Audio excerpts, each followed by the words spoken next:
Hello students, मेरा नाम नरेंद्र है। वेलकम टू विद्यार्थी। तो स्टूडेंट्स, आप सब तैयारी कर रहे हैं गवर्नमेंट एग्जाम्स की। सबको गवर्नमेंट जॉब चाहिए, पर बहुत सारे बच्चों की रिक्वेस्ट थी कि उन्हें जो है वो बेसिक से समझाया जाए, क्योंकि काफी कुछ जो है वो भूल चुके हैं।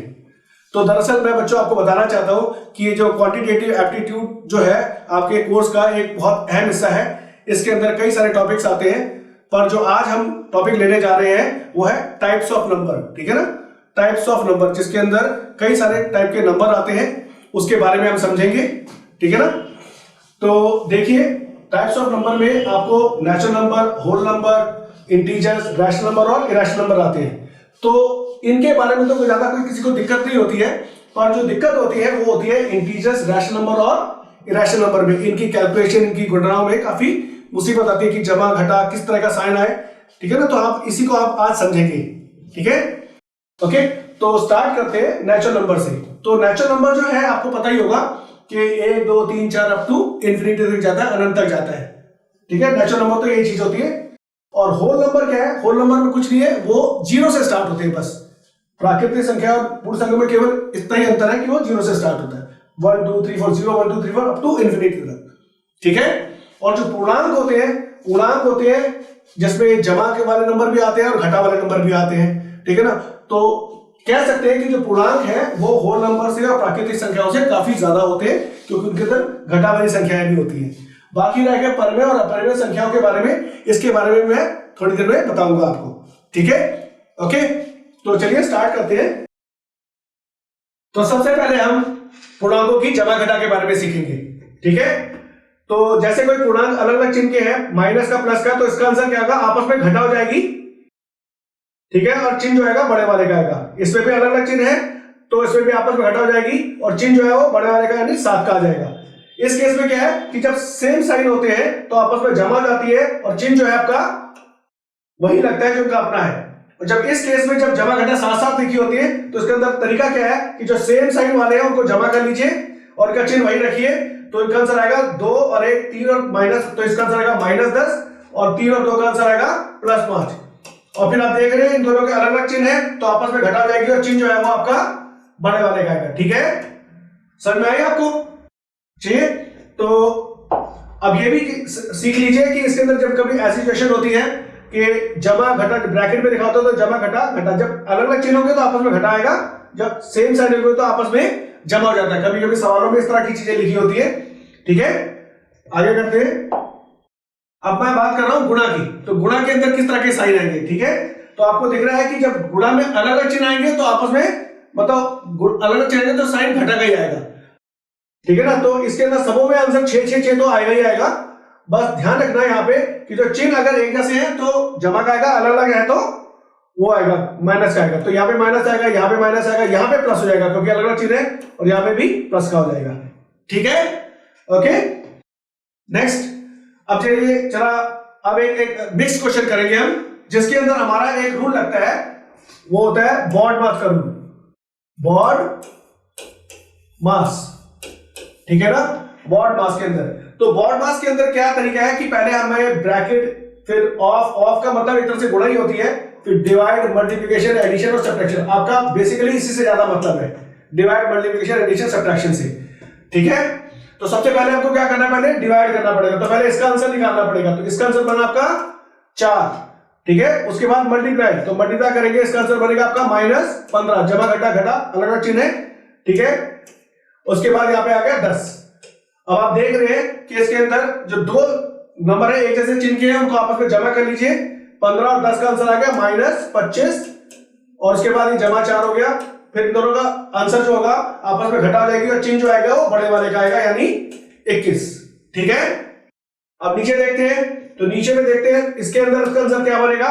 इसका आंसर पहले घटा का है, फिर ये गुणा, तो इसके अंदर पहले इसका आंसर निकालना पड़ेगा। इसका आंसर आएगा -3। ठीक है। और यहाँ पे क्या लिखा है? 4। अब देख रहे होंगे कि यहाँ पे जमा है, तो यहाँ पे मुझे क्या करना पड़ेगा? इसको इस तरह से लिखना पड़ेगा, समझ गए? और यहाँ पे आएगा आपका +6। ठीक है। अभी आपको पता है कि जमा घटा घटा हो जाएगा, तो 4 घटा 3 हो जाएगा ये आपका, और यहाँ पे जमा 6 हो गया। अब आपको पता है 4 और 6 का जमा सेम साइड है, तो यहाँ पे आएगा 10, और यहाँ पे -3, तो इसका आंसर क्या बनेगा, अलग अलग चिन्हों की वजह से घटा हो जाएगी और चिन्ह जो आएगा बड़े वाले का आएगा, तो इसका आंसर बनेगा 7। ठीक है, समझ में आई आपको? चलिए अब मैं स्टार्ट करता हूं आपको परमेय और अपरिमेय संख्या के बारे में। तो स्टूडेंट्स अब मैं आपको बताने वाला हूं परमेय संख्या की जमा और घटा के बारे में। ठीक है, ओके। तो आप जैसे पहले बचपन में कैसे करते थे इस क्वेश्चन को, एक आसान तरीका आपको बताया गया था कि आपको क्या करना है, 6 को 8 से गुणा करके यहाँ पे 48 लिख देना है, और फिर उसके बाद 5 को 8 से गुणा करना है 40, और 6 को 7 से फिर 42, और फिर घटा कर देना। तो इसका आंसर बनेगा आपका -2, क्योंकि आपस में घटा जाएगी और चेंज होगा वो माइनस का आएगा।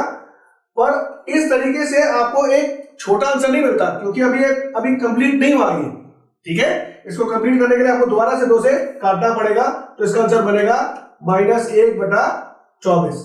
ठीक है, बात समझ गए नहीं समझ गए? तो एक तो ये है कि इसके अंदर कंप्लीट आंसर नहीं निकलता, ठीक है ना। दूसरा कि इस तरीके से ये वाला क्वेश्चन नहीं हो सकता, ठीक है ना, इस वाले तरीके से ये वाले क्वेश्चन नहीं हो सकते। तो इसको करने का तरीका जो मैं बताने वाला हूं उसमें काफी हद तक जो है ना आंसर जो है वो रिड्यूस निकलता है, यानी कट कर ही निकलता है। ठीक है ना, तो हम करते हैं जरा फटाफट से इसको। देखिए अब इसको मैं कर रहा हूं, करने का तरीका यह है कि 6 और 8 का हमने क्या निकाल लिया, एलसीएम निकाल लिया। 6 और 8 का एलसीएम निकालना है, तो फटाफट से मैं कर देता हूं, ये आपको आता ही है।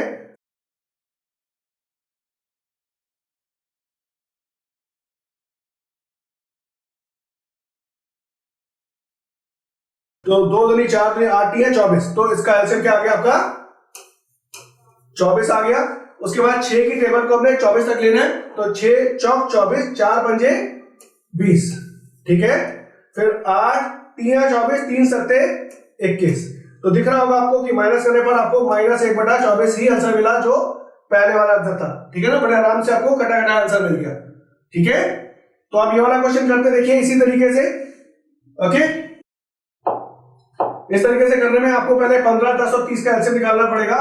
तो फटाफट से निकालता हूं, ये आपको करना आता है।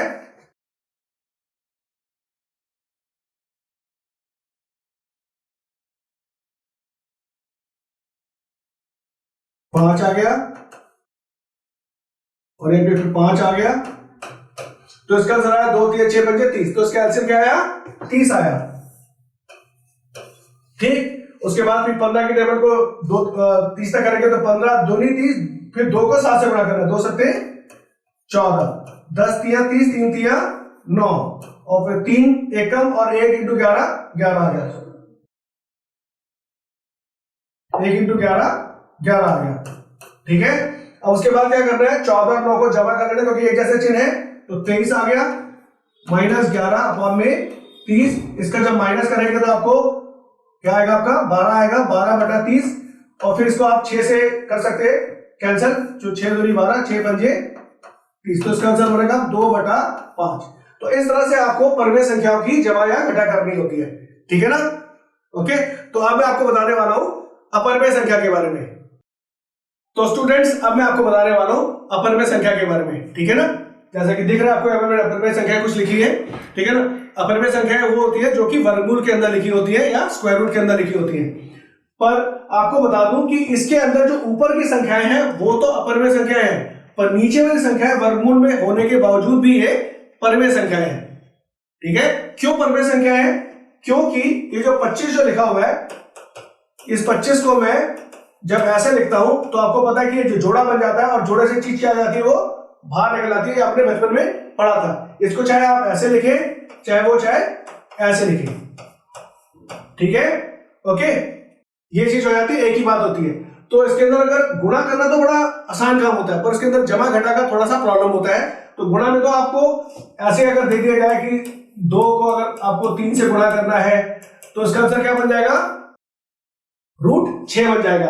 और अगर मान लीजिए 3√2 दे रखा है और गुणा 5√3 दे रखा है, तो इसका आंसर क्या बनेगा, आपको जो प्लेन फिगर है प्लेन फिगर से, और जो इरेशनल है इरेशनल से, यानी रैशनल से मल्टीप्लाई होगा, इरेशनल से। तो 3 को 5 से गुणा करना है तो 15 बन जाएगा, और जो √2 को √3 से करेंगे तो √6 बन जाएगा।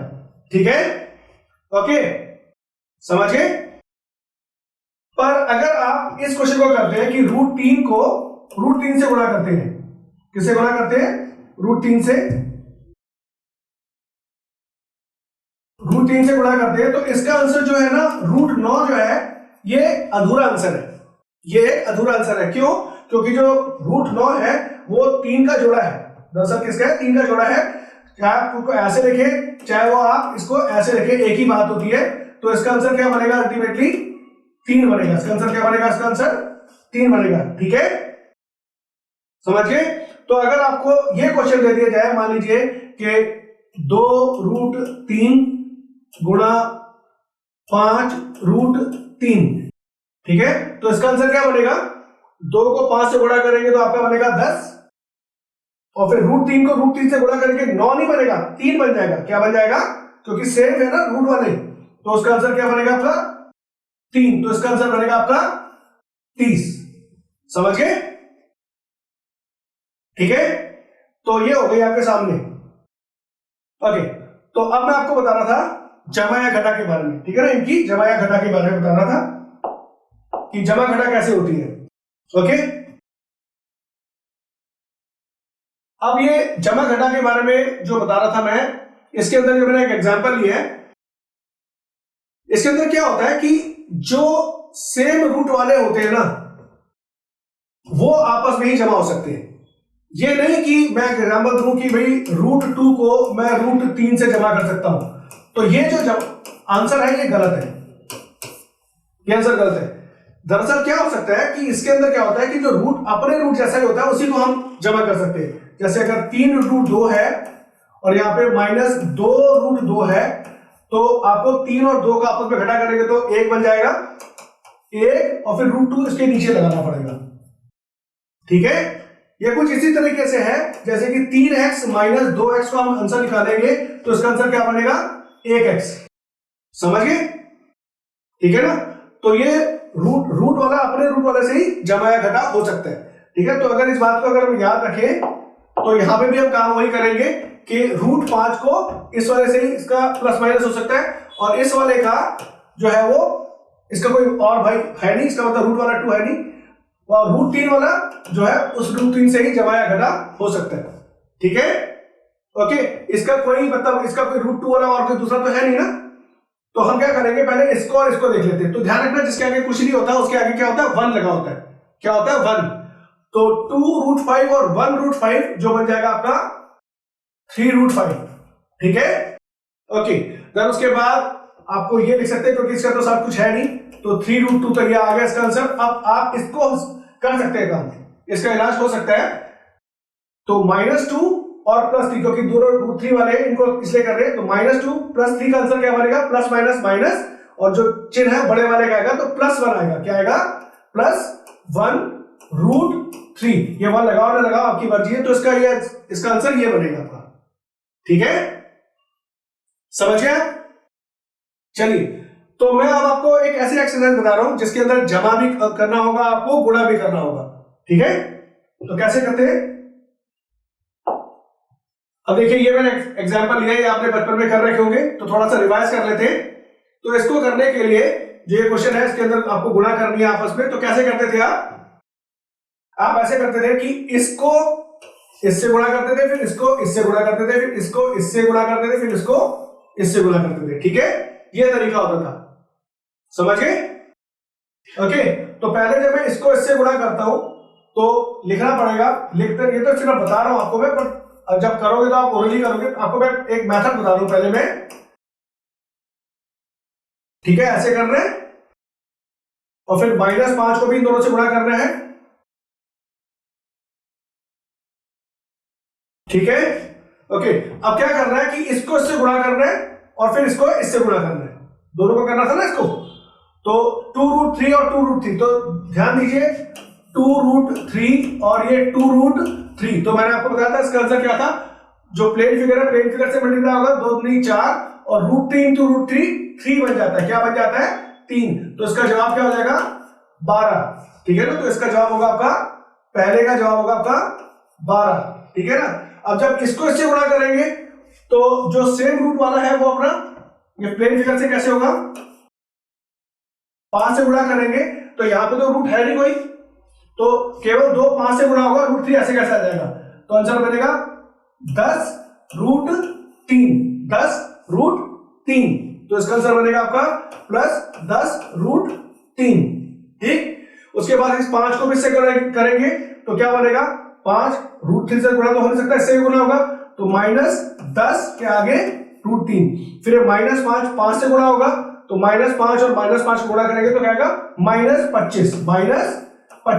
ठीक है, अब आप देख रहे होंगे कि इसके अंदर जो √3 वाले दोनों ये हैं एक जैसे वाले, तो आपस में इनकी जमा या घटा हो सकती है। तो जमा घटा करेंगे तो +10 और -10 का अंतर तो 0 ही होता है।